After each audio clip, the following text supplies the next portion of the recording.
ምዕራብ ትግራይ ከመይ ይተኣተው ሕዝብ ብዙሕ ሰብ ቦታ ሓደ ተለይልና ክንኣቱ ኣለና ዝብል እውን ተለይልና ክንኣቱ ይደሊ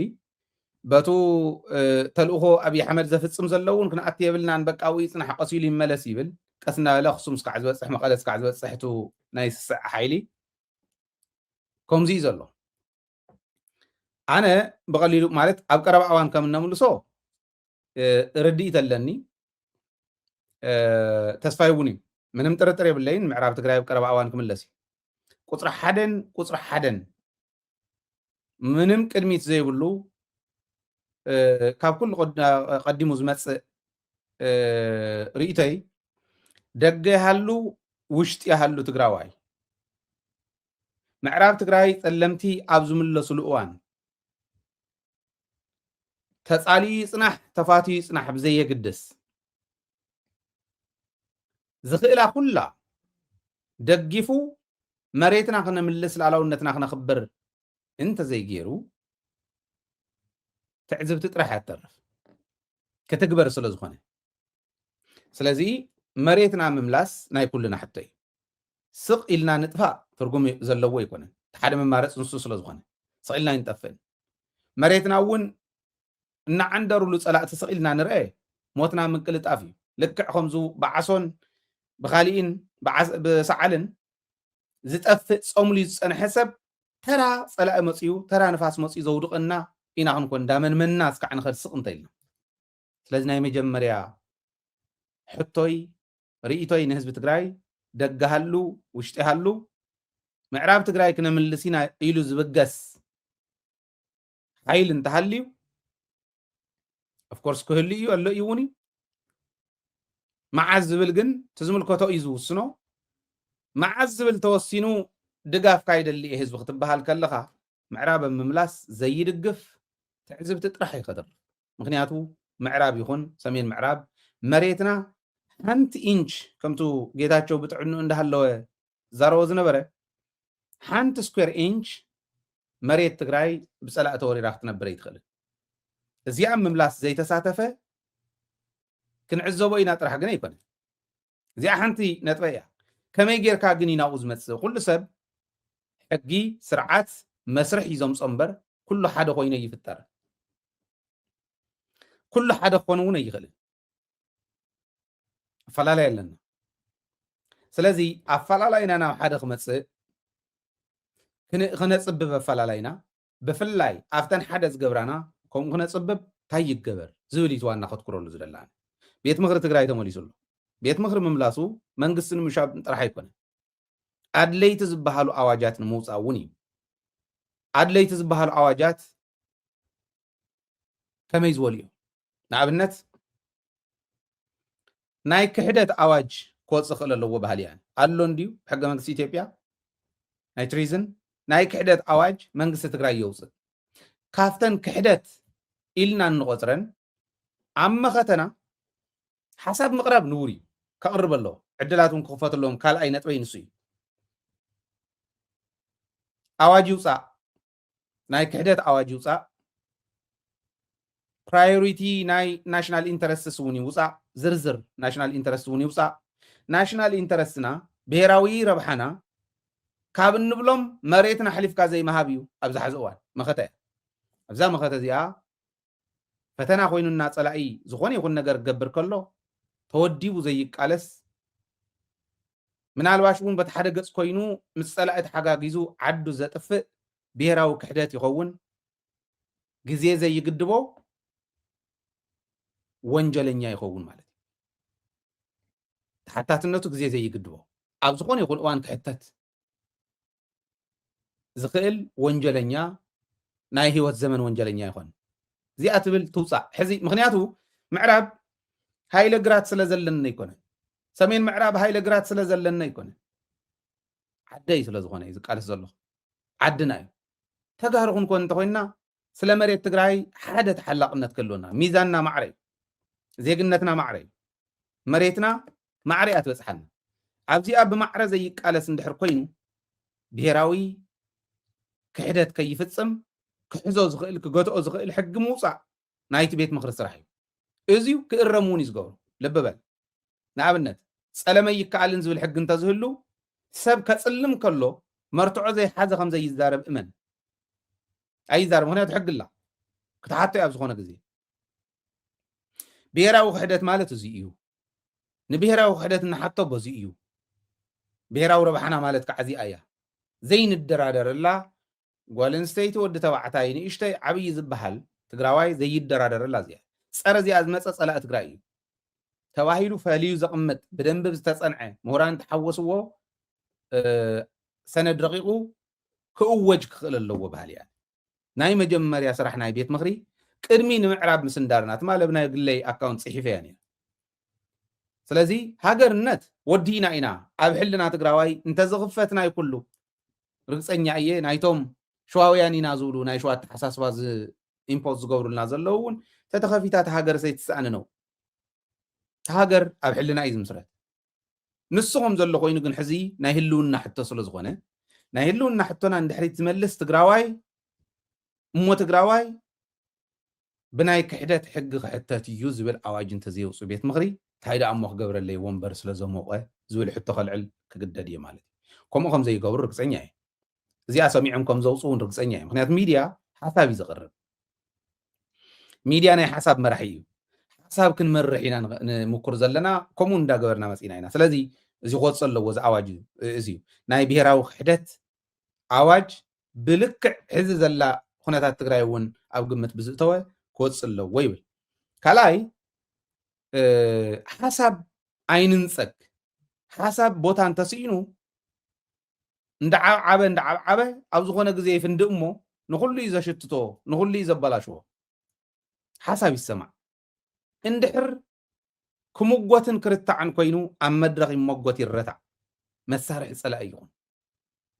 ንኣብነት ክፍተት ኣሎ ኣብ ቤት ምክሪ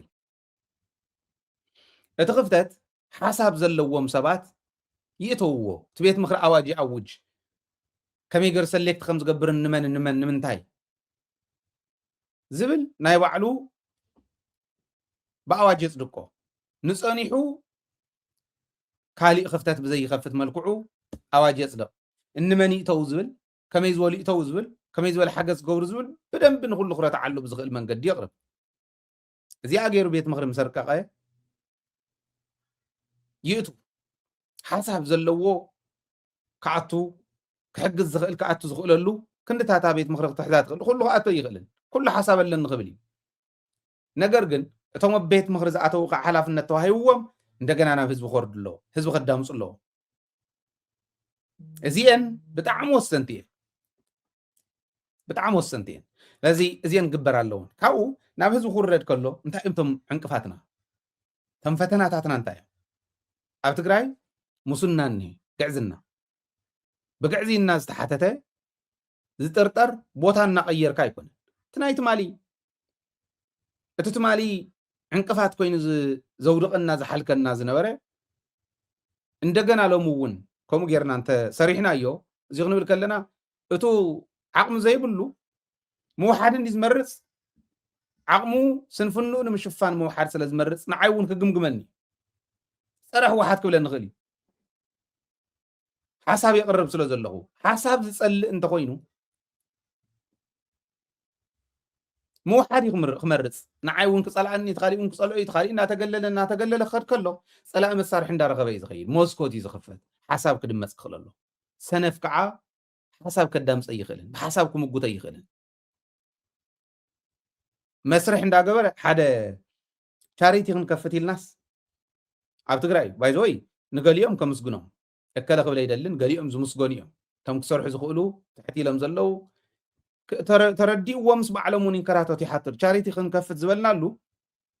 ዲጂአር ኣፕሩቭድ እንተኮይኑ ዝዓዲ ኣብ ኣውስትራልያን ኣብ ትግራይን ክሰርሕ ኢልና ኢና ኣብ ቻሪቲ ኣብ ኣውስትራልያ ተመዝገበ ይሰርሕ እውን ኣሎ ኣብ ትግራይ ግን ዲጂአር ኣፕሩቭድ እንተኮይኑ በዓል ሃፍቲ እዩ ዝበካ ገንዘብ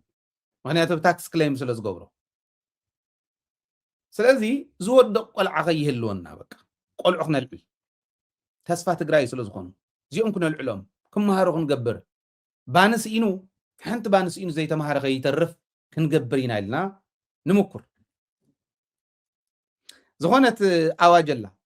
ሰብ እዮም ተኣኪቦም ሰሪሖማ ተኣዋጅ ተኣትብል እቲ መሬት ማለት ዝሰርሕሉ እውን እዮም መሬት ዝወሃቦም ዝኾነ እንዳ ፎርኖ እንዳ ገለ ተኺልናስ ንቆልዑ ክንህብ እንዲ እዚዩ ብሹም እከለ ቤት ፅሕፈት ብዝኾነ ቤት ፅሕፈት ይመዝገብ እዩ ካርታስ ቤት ፅሕፈት ክሕዝ ኢማጅን ኣሎም ሳይት ተኣዋጅ ኣዋጅ እዩ ከመይ ዝበለ ረሳሕ ዝኾነ እምሮ ዘለዎም እዮም ከምኡ ገይሮም ይፈልጥ ዝኾነ ቢሮ ንኣብነት ማሕበር መናእሰይ ዝበሃል ካርታ ናይ ዝኾነ ትግራይ ቻሪቲ ዝበሃል ቻሪቲ ፎርኖ ተኺሉ ቆርቆሮታት ገይሩ ከምዚ ሓፂሩ ቆልዑ ክምግብ እየ እንተኢሉስ እቲ ካርታ ማሕበር መናእሰይ ይወሃቦ ማሕበር መናእሰይን እዛ ቻሪቲ ዝመርሑን ምስ ተባእሱ ችዱ ውፃእ እንተኢሎሞ ማሕበር መናእሰይ ካርታ ናቶም ስለ ዝኾነ የውፅዎ ማለት ኢዚ ከምኡ ዝበለ መስርሕ ኣሎ ከምዚኣ ገይሮም እዚአን ንመስረቂ ክጥዕማ እዩ እቲ ማሕበር መናእሰይ ንዖም ኣባሪሩ ድሕሪ እቲ ቻሪቲ ምስ ተባረረ ማሕበር መናእሰይ ሒዝዎ ስለ ዘሎ ማሕበር መናእሰይ ናብ ጨረታ የውፅኡ ማሕበር መናእሰይ ከምኡ ይገብሩ እዮም ማለት ኣይኮነ ማሕበር ደቂ ኣንስትዮ ይኹን ካልኦት ይኹኑ ናብ ጨረታ ያውፅኡ ይሸጥዎ መራሕቲ ይካፈልዎ እዩ ናይ ሙስና መንገዲ እዩ ናይ ሙስና መንገዲ እዩ ኤግዛክትሊ እታ ዝብለኩም እኒኹ ብኣዋጅ ኢሎም ዝኾነ ደንቢ ኣውፅኦም ከምኣ ገይሮም ቁልፍ ሕዚ ንሕና 486 ከባቢ ቆልዑ እዮም እቶም ክነልዕሎም ኢልና ንበር ኢማጅን ህፃውንቲ እዮም ወለዲ ዘይብሎም ካብ ምዕራብ ተሰደዱ ካብቲ ተሰደዱ ኣቀራሪብና ክነምህር እዩ ቻሪቲ እዩ ናይ ዓዲ ሃገር ገንዘብ እዩ ናይ ሃይለ ገንዘብ እውን ኣይኮነ ናይ ሰብ ሃፍቲ እዩ ካብቲ ኢኻ ትእክቦ እቲ መስርሒ ግን ሰሪሕና ክነምፅእ ከለና እቲ መሬት ብዝኾነ ቢሮ ክኾን ኣለዎ እሞ ድሓር ውፅ እንተበሉና ኸ እታ መስርሒ ከምኣ እያ ውፅ እንተኢሎምና ኸ እቲ መሬት ናበይ ይኸድ ዋት ካርታ ብኦም እንድዩ ከምኡ እዩ እዚ ንኣነ ሙስና እንዲ ዘቃል ዕወ ማለት ግዜ ክደሊ እዩ እዚዩ ክንቅይሮ ግዜ ክደሊ እዩ ትግራይ እዚኣ እዚኦም እውን ንምዕራብ ከይንኸድ ንፀለምቲ ከይንኸድ ናብ ካሊእ ከይንኸድ ሓሊኾም ዝሕዙ እንተጠምዩ ቆልዓ ወዱ እንዳጠመየ ወዲ ደርቢዩ ኣይኸድን ንፀለምቲ እንታይ ክገብር ዝኸደልካ እዚኦም እውን ይስተኻኸሉ ተኣዋጅ በዓልኩም ኢኹም መውፂኹም እንደውም ነፈዝ ተኣኪቦም ዘውፅኡ ኣዋጅ ዝመስልኩም ትዝረኣኽዎ ነፈዛት ኣነ ናይ ሕጊ ምሁር ኣይኮንኩን ርአዮ ንባዕለይ ይጣዓመንን ትኽክል ኣይኮነን ሰብ ሞያ ሕጊ ከማኸር ከለኹም ዋ ኣቱም ሰብዞም ሰባት እዚኦም ክገውኡና እዮም ከፅልፉና እዮም በቃ ትኽክል ኣይኮኑን ወይ ሰብ ይሕተቱ ዝኽእሉ ይሕተቱ እዮም ዝብሉ እዚ ንህዝቢ እየ ዝዛረቦ ዘሎ እዚኦም እውን ኣርሙ ራብዐይቲ ናይ መወዳእታ ክትእረም ዝብላ ኣነ ብጣዕሚ ዝሕዘን ግን ብቐሊሉ ክስተኻኸል ዝኽእል ሓደ ወዲ ብቐዳማይ እውን ኣልዒለ ነይረ ኣብነት ጌርና ክነልዕሎ ኢና ሕዚ እቲ ወዲ ኣብቲ መኸተ እዋን ኣብቲ ፀቢብ እዋን መንግስትና በየሎ ሰራዊትና በየሎ ዝበሃለሉ ደደቢት እውን ለይትን ቀትርን ከፊልና ረድዮ ከፊትና ንዖም ክንረክብ በለም እንብለሉ እዋን ናይ ብልፅግና መሳርሒ ኮይኖም ዝሰርሑ ዝነበሩ ሰባት ተጋሩ መሓለካ ይኾንዎም እሞ በቃ ኦፕሬሽን ክግበር ክኽእል ኣለዎ እዚኦም ኦፕሬሽን ይወሰደሎም ይበሃል እዚ ብጭብጢ የዛረብ ኣሎ ተኣዚዙ ኣዛዚ ኣዚዝዎ ኦፕሬሽን ይገበረሎም በቃ ከሊእኻ ትሰርሓ ኸይዲ ይበሃል ከይዲ ሰርሓ ንዕኡ ዝፀልእዎ ሰባት ከምዚኣ ገይሩስ ንንእከለ ኦፕሬሽን ወሲዱሎም ንንእከለ ቀቲልዎም ኢሎም ክስ መስሪቶም ካብቲ መንግስቲ ነታ ኦፕሬሽን ስራሕ ተባሂሉ ተለኣኸላ እሞ ኣብታ ፀባብ እዋን ታሪክ ሰሪሑ ንቅድሚት ዘሳገራ ንዕኡ ኣሲረሞ መን ይኸደልካ ንምዕራብ ሕዚ መን ዝኸደልካ ንፀለምቲ ሕዚ ኣነ ይትኽይዶ ኣይኮነን ሃይለ እውን ክኸይድ እየ ንዓደይ ክብል ምንም ጥርጥር የብሉን ተኻሊእ እውን ክኸድ እዩ ጥርጥር የብሉን አንቱም ከምዚ ትገብሩ ዕንቅፋት ህልውናና ግን ዕንቅፋት ህልውናና እቶም ከይዶም እንታይ ዝበሎም ኪዳን ኣመን ፀለምቲ ባንዳን ፃዓዱ ባንዳን ፀገም የብልና እቶም ፃዕዳ ባንዳታት ብግልፂ ባንዳ ኢና ኢሎም ዝኸዱ ኣዲስ ኣበባ ፀገም የብልና እቲ ኮፊእና እኒሄ ኣብ ውሽጢ ዝኒሄ ፀሊም ባንዳ እዩ ስለ ዝፀልእዎ እዮም እሲሮም ምንም ጥርጥር የብለይ እንተበዲሉ ሰብ ክእሰር ክሕተት ሓታትነት ኣነ ሓቲተ ይፈልጥ ንምንታይ ኢለ ግን ክሓተት ከለኹ ብምንታይ ተኸሲሱ ኢለ ሓቲተ ክልተ እየን ኣይተኸሰሰን እውን ብርግፅ ብናይ ኣፍ እዩ ክልተ እየን ተን ጉዳይ ኣብዛ ጉዳይ እዚኣ እከለ ዝበሃል ጀነራል ኣዚዝዎ ክንሓልፍ ኣይከኣልናን ከምዚኣ ትገበር ተባሂሉ ተኣዚዙ ከይዱ ኦፕሬሽን ፈፂሙ ምስ እከለ ስለ ዝተባእሰ ሕዘብ ሓደ ቢሮ ስለ ዝሰርሑ ምስ እከለ ስለ ተባእሰ እቲ እከለን ዝበሃሉ ተኣኪቦም ከይዶም ቱ ዘ ኤክስተንት ኦፍ ሪኢኹም ትሕስድና ናብቶም ቤተሰብ ከይዶምስ ኢንተርቪው ገይሮሞ ደቅ ወድኹም እከለ ይቀቲሉልኩም ንእከለ ዝበሃል ምስኡ ዝነበረ እውን እከለ ይፈቲንዎ ኢንተርቪው ገይሮም ቶም ዝፀልእዎ ማለት ንዕኡ ፀልዎ እከለ ዝበሃል ጀነራል ኣዚዝዎ እና መፅዮ ከምዚኣ ዝገበረልኩም እከለ ንዑ በቃ ከፊእና እዩ ብድሕሪኡ ክንኮነ ይከኣልናን መከራረኺብና ኣለና ኢልኩም ኢንተርቪው ግበሩ ኢሎም ኢንተርቪው ገይሮም ዶክመንተሪ ተሰሪሕ ብቀዳማይ እስካዕ ነውፃእ ኣነ እስካዕ ዝዛረቦ ተዳልዮም ነይሮም ሶሻል ሚድያ እውን እከለ ተዳለው ተባሂሉ ብስልኪ ተነጊርዎ ተዳለው ክትለቅዎ ኢኹም ተባሂሉ ድሓር በሉ እምበኣር ኢንቨስቲጌት ንግበር ናይ ብሓቂ ከምኡ እንተኮይኑ ተሓታትነት होइन ኣይንሓትትን ኣተሓትታ ግን ስለንሓትት ከመይ ይሕተት ኣሎ ዝወድስ ተኸሲሱ ድዩ ኣይተኸሰሰን እንታይ ደኣ ብቃል ንእከለ ክጠርዑ መፅዮም እንታይ ትይዎም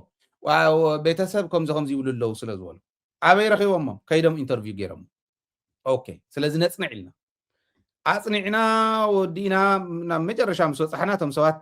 ንመን ምዃኖም እቲ ኢንተርቪው ዝገበርዎ ንመን ምዃኖም ነቲ ኢንተርቪው ስፖንሰር ዝገበሮ ኢማጅን ደደቢት ሚድያ ንህዝብና ክንሰርሕስ $10 ብወርሒ ሓግዙ ኢልና ንህዝቢ ዝሕግዝ ሚድያ $10 ዝነፈጉ ህዝብና ነንባዕሉ ንምብላዕ ኣብታ ፀባብ እዋን ሂወቶም ኣትሒዞም ኦፕሬሽን ዝሰርሑ ተልኢኾም መልእኽቶም ዝፈፀሙ ሰባት ንምእሳር ኢንቨስት ገይሮም ዶላራት ካብኡ እቲ ዶክመንተሪ ተሰሪሑ ከፊሉ ተወዲ ክእሰር እቲ ዶክመንተሪ ክንዛሕ ነንባዕሉ ክባላዕ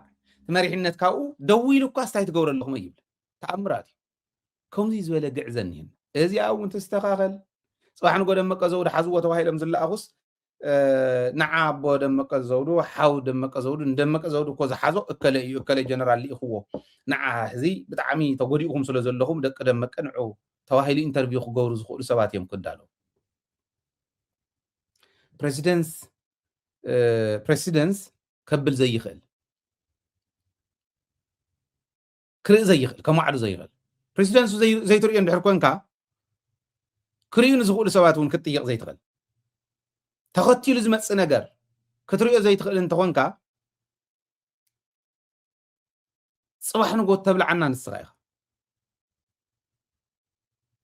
ተጠቂሙ ዝድርቢ ሓይኹ ዝድርቢ እንድሕር ኮይኑ ጨምላቕ ዝኾነ ርእሲ ዘለዎ ኣመራርሓ እዩ ማለት እዩ ከመይ ጌርካ ከምኡ ዝበለ ጅግና ትፈጥር ሕዚ ኣነ ብጣዕሚ ዘተሓሳስበኒ ከም ዝበለ ኣካይዳና ብጣዕሚ ዘተሓሳስበኒ ሕዚ ገሊኦም ሃይለ ንጥቀመሉ ኣለና ኢሎም እውን ዝሓስቡ ከሉ እንዲኦም ሃይለ ብክልተ እግሪ ጠጠው ዝበለ እዩ ትካል እውን ብክልተ እግሪ ጠጠው ዝበለ እዩ ሳላ ህዝቡ ንእሽትለን ኣነ ፅግዕተኝነት ተዝህልወኒ ነይሩ ዝሕግዙን እንተዝኾኑ 100% ርግፀኛ ኮይነ ዝነግረኩም ነዚ ሚድያ እዚ ቁልቁል ደፊኦም ከዋርድዎ ነይሩ ንሕና ግን ኣብ ባዕልና ኢና ጠጠው ኢልና እንተለሚንና እውን ንህዝብና ኢና ንልምን ለባም እዩ ዝሕገዘና እዙይ ሕማቕ እዩ ነቲ ውድብ ከውድቀ እዩ ነቲ ዓዲ ከውድቃ እዩ ጅግንነትና እውን ክሰብርና እዩ ትግራይ ብጅግንነታ ትፍለጥ ዓዲ እያ ዓዲ ጅጋን እዩ ኢማጅን ኣብ ደገ ዘለው ሕሰቡ ኣነ ብጣዕሚ እዮም ዝገርሙ እንተን መናእሰይ ኣብ ኩላ ኩርናዕ ትግራይ ኩላ ኩርናዕ ዓለም ትግራዋይ ዘለዎ ዓለም መንእሰይ ከመይ ነይሩ ሕሰብዎም ከምኡ ዝበለ ጅግንነት ተፈጥሮ ዝሃቦ ህዝቢ ከመይ ገይሮም ዘበላሸው ሓሳኹ ከም ዘለው ክዓርኣዩ ኣብዚ ኣብ ኣውስትራልያ መናእሰይ ተኣኪቦም ፈጠራ ፈጢሮም ዓለም ርኢኹም ኢኹም መፍታ ግዜ ከመይ ውይ ከም ዝበለ ኣብ ናይ ሬሳ ባግ ኣትዮም ሰብ ጠጠው እንዳበለ ይቀርፅ ኩሉ ዝሓተትናዮን ዘይሓተትናዮን ትዊት እንዳገበረ ውዒሉ ንሳ ወሲዶም ኣናሊስቲስ እውን ኣናላይዝ ገብሩ ውዒሎም ዓለምን ነቐኒቓ እዚኦም ዝተወለዱ እዮም መብዛሕትኦም ኣሜሪካ ተገበረ መንገዲ ዓፅዮም ተይተረፈ መናእሰይ ኣብ ሲያትል ተገበረ ርኢኹም እዮም ዝወለዶም ኮይኑ ኣብ ካልኦት ከባብታት እውን ከምኡ እዚዩ ጅግንነት ተጋሪ መን እዩ ዝህግሮ ዘሎ መን እዩ ዘብልዖ ዘሎ እቶም ኣብ ታሕቲ ኮይኖም ዘበሳብሱ ዘለው ሓሳኹ እዮም ዘይኽእል ዘይፈልጥ ነጊረኩም እየ ታቃል ኣነ ዝጥቀመላ ሰነፍ ስንፍንኡ ንምሽፋን ምውሓድ እዩ ዝመርፅ ሃይለ ንእከለ እንተሃልዮም እቲ እከለ ሰነፍ እንተኮይኑ ንሃይለ ንኸባርር ሃይለ ኣባሪሩ ንባዕሉ ንስልጣን ንክወፅስ ንሃይለ ምብራር እዩ ዝቐርቡ ናይ ሃይለ እናቱን ፅሙቕ ኣቢሉ ንህዝቢ ኣብ ክንዲ ምጥቃም ንሃይለ ምብራር ንገብረ ማርያም ምብራር ንወልደ ማርያም ምብራር በይኑ ምስ ተረፈ ዓዲ ዝገዝአ ፈላጥ ይመስሉ ምስላ ኣቕሚጡሉ እዩ ህዝብና ነዚ ሰብኡት ዘይብሉ ጎራው መፅ ይረኣይሉ ኢልዎ ሰብኡት ኣብ ዘይብሉ ፈላጣት ኣብ ዘይብሉ ጎበዝ ዓዲ ኮንካ እንተተረኸብካ ጅግና ኣብ ዘይብሉ ጎበዝ ዓዲ ኮንካ እንተተረኸብካ ካብ ፈኸራ ንላዕለ ይትኾን ስለዚ ተግባር ቃል ብተግባር ክንኮን ታሪክ እንደግም ደቂ ወለድና ክንከውን እንድሕር ኮይና እቲ ናይ ስንፍና መንገዲ ክውገድ ኣለዎ ማይድን 11 ለካቲት ተኽቢርኩም ትኾን ኢኹም በብኸባቢ ኣነ 2-3 ተሳቲፈ ነይረ ይሕዝን እዩ በቃ መዓልቲ ህዝቢ ዘለዎ ኣሽሓት ዘለዎስ 100 ዘይመልእ ሰብ 11 ለካቲት ታሪክካ እዩ ግን ጸሊሞ መበላሽዮም ገለመለ ተፈላላይስ ናይ ድኹማ ተፈላላይ ስለ ዝኾነ ኣነፈላለይና ብሓሳብ ተፈላለይና ኣለና እንተኾነ ብማጆሪቲ ብናይ ማጆሪቲ ውሳነ ተኣኪብና ንኸተዘይኮነ ግን 11 ለካቲት ናይ ትግራዋይ እምበር ናይ እከለ ኣይኮነን ግንቦት 20 ናይ ትግራዋይ እምበር ናይ እከለ ኣይኮነን ሰነ 15 ናይ ትግራዋይ እምበር ናይ እከለ ኣይኮነን ካልኦት እውን ከምኡ ታሪክካ እናበላሸኻ ትኸይድ ፀገምና እዚ ስለዚ እዚኦም ዝእርም መንገዲ ደይተኸተልናን ፀላእትና ስዒርና ኣፍታን ደልያ ክንበፅሕ ኢና ኣፍታን ደልያ ግዜ መሬትና ክነምልስ ኢና ኣፍታን ደልያ ግዜ ኣይትጠራጠሩ ክነምልሶ ኢና ነገር ግን ተንሕዝ ዝበልክዎን እዚአን ክስተኻኸል ኣለዎን ኢለ ዝኣምን ኣይ ተጋጊኻ ኣለኻ ዝብል እንተሃልዩ ንዑ ኤኒታይም ክፉት ይበርና መጉትን ንዓይ መጉትካ ዝቕየር ቀይርካ ዝድገፍ ደጊፍካ ግን ሚድያ የድልየና እዩ ደደቢት ሚድያ ናይ ግድን ብክልተ እግራ ጠጠው ክትብል ህዝቢ ትግራይ ክሕግዝ ክኽእል ኣሎ ህዝቢ ትግራይ ክሕግዝ ክኽእል ኣሎ መላእ ህዝቢ ትግራይ ኣነ ይፅውዕ ኣለኹ ኣብ ዝኾነ ግዜ ምናልባሽ ዓቕሚ ስኢና እዚ ሚድያ እዚ እንድሕሪት ተተመሊሱ ኣይትጠራጠሩ ክትበኺ እዩ ክንበኪ ኢና ሓቢርና ክነቋቁም ኢና ክንፅዕር ጃያንት ሚድያ ኣይህልውናን ዓበይቲ ትካላት ኣይህልውናን ኣብ ዝኾነ እዋን ከብክየና እዩ ክንጉሂ ኢና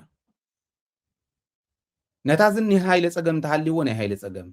ካሊእ ፀገም ተሃልይዎ ናይቲ ካሊእ ፀገም እቲ ሚድያ ክዓቢ ክሰፍሕ ዝሕግዝ እንተሃልዩን እከለ ሓግዝ እናበልካ እንድሕር ኮይኑ ግን ክንልወጥ ኢና ፀላእትና እውን ክንስዕር ኢና ዓቕሚ ፀላእትና እዚኣ ኣነ ይልምን ኣለኹ ነግረኩም ኣለኹ ሃይለ ጣጣ የብለይን ሳላ ቃልስኹም ሳላ ቃልሲ ህዝቢ ትግራይ ሳላ ቃልሲ ወለደይን ሓተይን ኣነ እኹል ዓቕሚ ኣለኒ ንባዕለይ ደቀይ ገዲፈ ስድራይ ገዲፈ ኣብዛ ቃልሲ እዚኣ ዘለኹ ግን ጥዒሙና ይኮነ እዚኣ ተድልዮ እያን ህዝቢ ትግራይ ኢለ ስለ ዝሓሰብኩ እዩ ዝተረድኦ ስለ ዝኾነ ህዝቢ ዘሳግር ክንደይ እዮም ቶም ተጋደልቲ ትግራይ ክንደይ ዲና ክንደይ ኢና ነርና ኣብቲ እዋን ዕጥቃዊ ቃልሲ ክንደይ ሰባት እዮም ተቃሊሶም እቶም 11 ድዮም ክወፁ ነይርዎም መጀመርያ ንዓውፃእ እንዳተባሃሉ ከም ከልቢ ይባረሩ ነይሮም መኳንንቲ በዙይ ሓለፉ እንዳተባሃሉ ፀረና እዮም ኢሎም ሃንቲ ይገብርዎም ነይሩ ትግራዋይ ይባላዕ ነይሩ ስለ ዝተረድኦም ግን 17 ዓመት ተቃሊሶም ተፈጥሮ ስዒሮም ሞት ስዒሮም ናፍታ ማዕርነታዊ ሓድነት ዘምፁና ናፍታ ዝበፅሐናላ ዘብፅሑና ተረድኦም ውሑዳት ሰባት እዮም ኩለይ ተቃለሰ ኣብዛ ናይ ሕዚ መኸተኸ ኩሉ ዶ ተቃሊስ እዩ እንዶም እኮ ንባዕልና እውን ተባሊዕና ኢና ሕዚ ኣብ ውሽጢ ኮይኖም እኮ ተጋሩ ዘብልዑ ነይሮም እዩ ጀጋኑ ዘጥፍኡልና እውን ኣለዉ እዮም ታሪክ ዘውፅኦም ኣፍታ መኸተብ ደገ እውን ረኣይዋ ደጋጊሙ ዝኸፍል ብዙሕ እዩ ብዙሕ ምሲልዎ ደጋጊሙ ዝኸፍል ሰብ እዩ ብዙሕ ምሲልዎ ሶሪ ተዝኸፈለ መኸተ ቦዕ ኣምባሳደር እንዲዩ ኣምባሳደር ትግራይ ዳያስፖራ ትግራይ ይበሃል ኣይትጋገዩ ኩሎ ይኮነን ኣውስትራልያስ ሜልበርን ጥራሕ 7,000 ሰብ ኣለዋ ተባሂሉ ይግመት ኣብ ኣውስትራልያ ሙሉእ ግን 1,000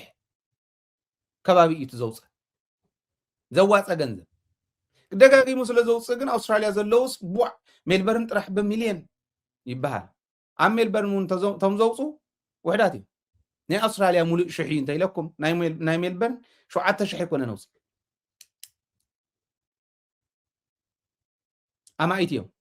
ቶም ኣማኢት ግን ደጋጊሞም ስለ ዘውፁ ረብሕ ዝበለ እውን ስለ ዘውፁ ቦዕ ዳያስፖራ ትግራይ ኣውስትራልያ ከም ዘውፃኹሞ ሜልበርን እያ ብጣዕሚ ሳላ ደደቢት ኣጋኒና እያ ነርና ኣውፂና እያ ነርና ምልክት ክትኮን ንትኻሊኡ መላዓሊ ክኾን ኮነ ኢለ ሰሪሑሉ እያ ነ ክረአ ስለ ዝነበሮ ፅቡቅ እውን ስለ ዘውፁ ደጋጊሙ ዘውፅእ ውሑድ እምበር ብዙሕ ዳያስፖራ 500,000-600,000 ዳያስፖራ ኩሉ እንተዝሳተፍ ነይሩ ብሃውስሆልድ እየ ዝዛረብ ዘሎ ብበዝሑ ሚልዮናት ክኾን ብሕድሕድ እንተቆፂርና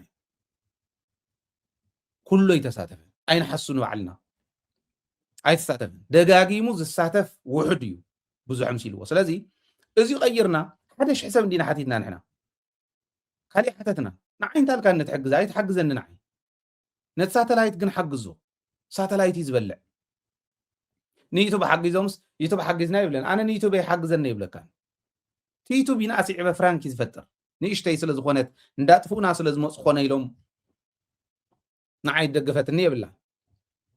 ሳተላይት ግን በላዕ እዩ ሳተላይት ከዓ ኢት ህዝብካ ዘላዓለል ካ እዩ ናተይ ሚድያ ጌርና እንተዘየለዓዒልናዮም መራሕትና ደቀስቲ እዮም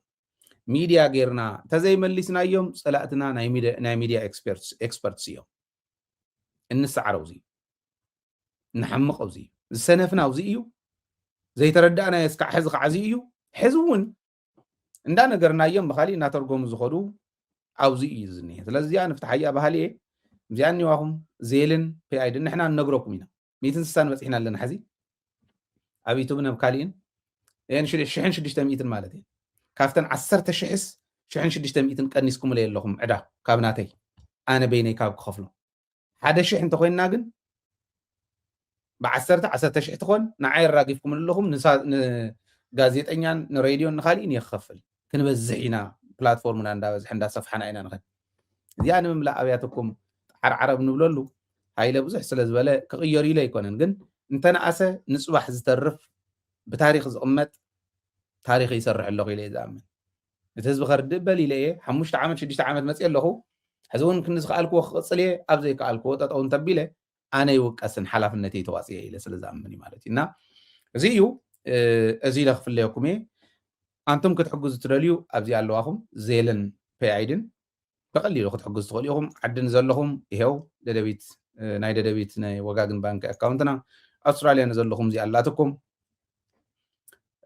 ኣብ ታሕቲ እውን ጎፈንድምን ፔይፓል ኣለኩም ኣብ ዩቱብ ቻናልና እውን ኣባላት ክትኮኑ ትኽእሉ ኢኹም በዚ ጌርኩም ሓግዙ ደደቢት ሓጊዝኩም ነዚ ሚድያ እዚ እንተተኺልኩምሞ እዚ ሚድያ ትግራይ ንእሽተ እያ ሬሌቲቭሊ ምስ ካልኦት ከተወዳድርዋ ኣብ ኩሉ ኩርናዕ ትግራይ ካሜራና ወዲርና ህዝብና ክነሳግር ድልዋት ኢና ኣነ ነዚ ከምዚ ክመርሕ ድልው እየ እዚኣ ክትገብር ከዓ ህዝቢ ትግራይ ፍቓድካ ክኾን ክኽእል $10 ብወርሒ ንሓደ ሰብ ኣይትጎድኦን እዚ ጌርኩም ሓግዙ እየ ዝብል ሰላም ምሳኹም ሰላምን ዓወትን ምስ ጅግና ህዝብና ክኾን ናይ ኩሉ ግዜ ትምኒትናን ናይ ሌይትን ቀትርን ስራሕናን እዩ ትግራይ ትዕወት